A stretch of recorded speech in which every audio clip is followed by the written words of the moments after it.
اهلا بيكم.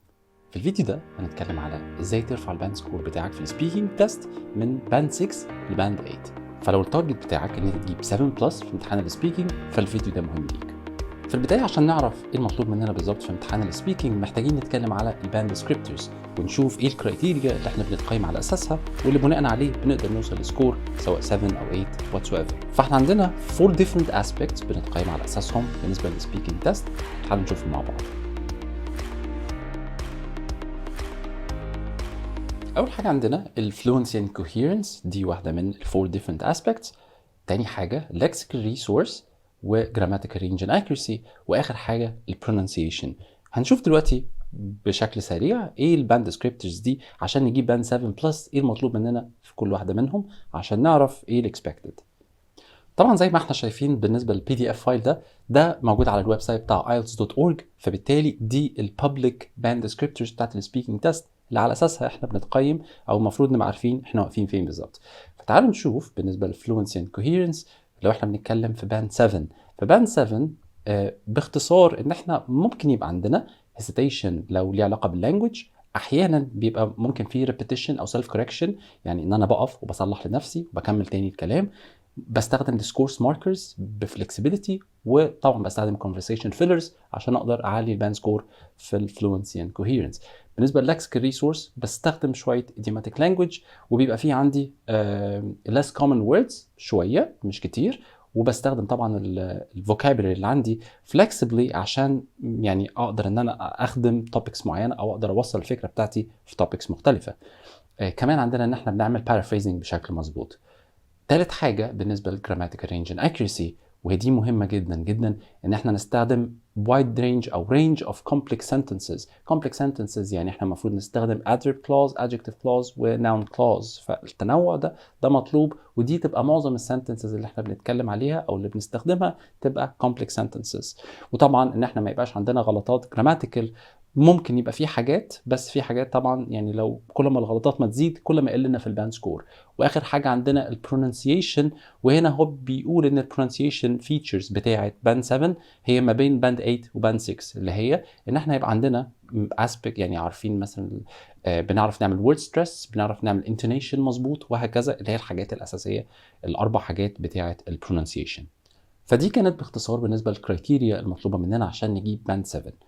دلوقتي هنشوف فيديو من على اليوتيوب. الفيديو ده موجود على الشانل الاوفيشال شانل بتاعت IDP، وهم حاطين سامبلز لكل واحد من الباند سكورز، فحاطين من 3.5 لحد باند 9. فهنا نقدر نعرف احنا فين بالظبط واقفين من دول. بس في حاجه ريماركبل لازم ناخد بالنا منها، ان الفرق ما بين باند 6 وباند 8 mainly في الفلوينسي اند كوهيرنس والبرونسيشن، زي ما هنشوف مع بعض على السامبل فيديو بتاع واحد اسمه كوبي، وده واخد باند 8 زي ما هنشوف مع بعض.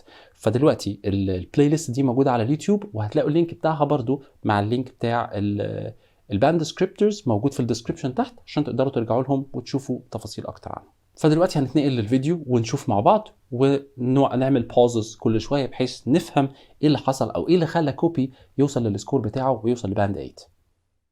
We've been talking about a well-known person that you like or admire, and I'd like to discuss with you one or two more general questions related to this. Okay. Let's consider, first of all, famous people in your country. So in Botswana, what kind of people become famous? Famous. Probably musicians would get more attention, mostly because music is an everyday thing. Everybody can listen to it, everybody can contribute towards it. So I guess it reaches a lot of people. So in that way, I think mostly musicians.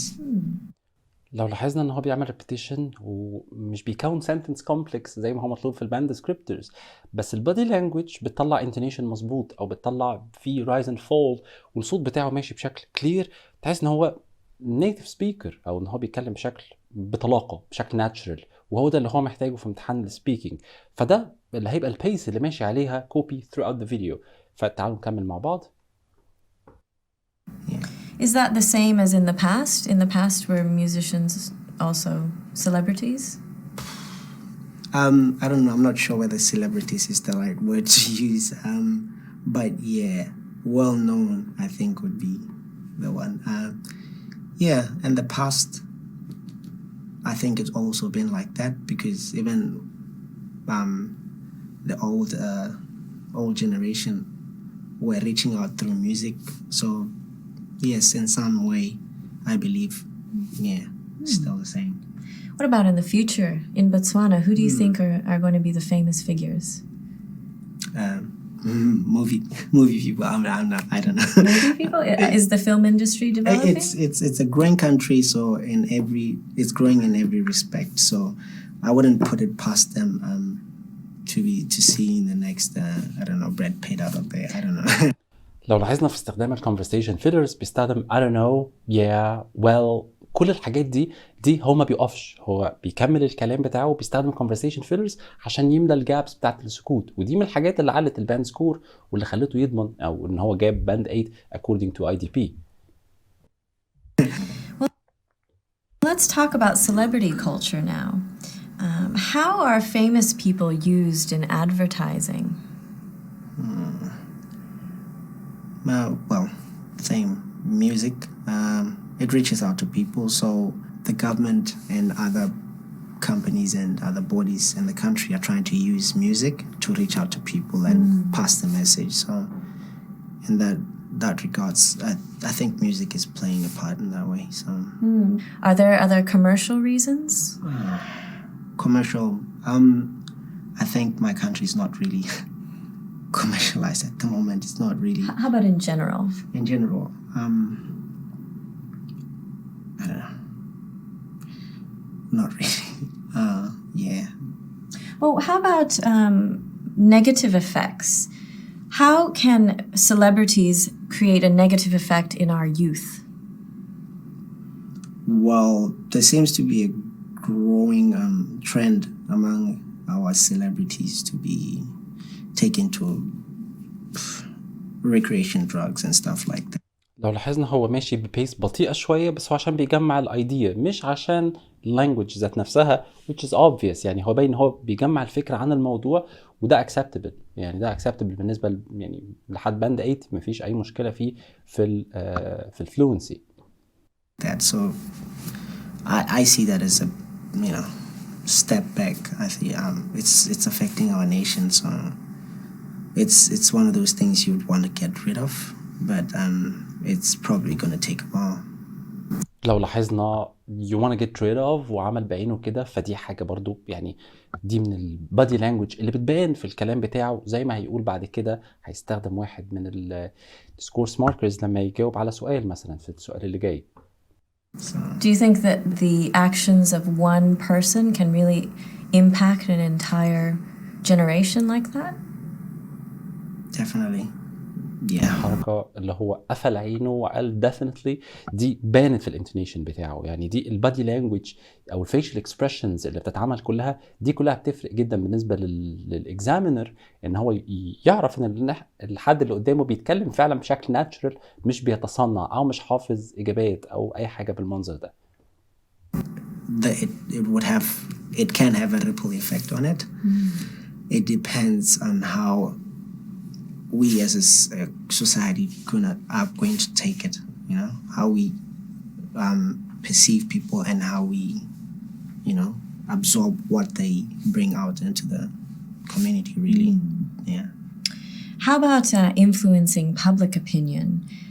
Can you think of any ways in which famous people might be used to influence public opinion? Probably politically, I think. How so?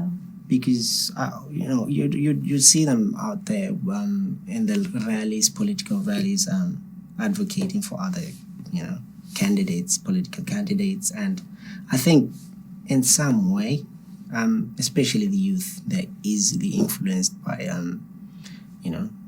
what's the trend, who's doing what, and if I was a musician and I'm going for a particular political candidate, it's quite easy for them to follow that way. So yeah.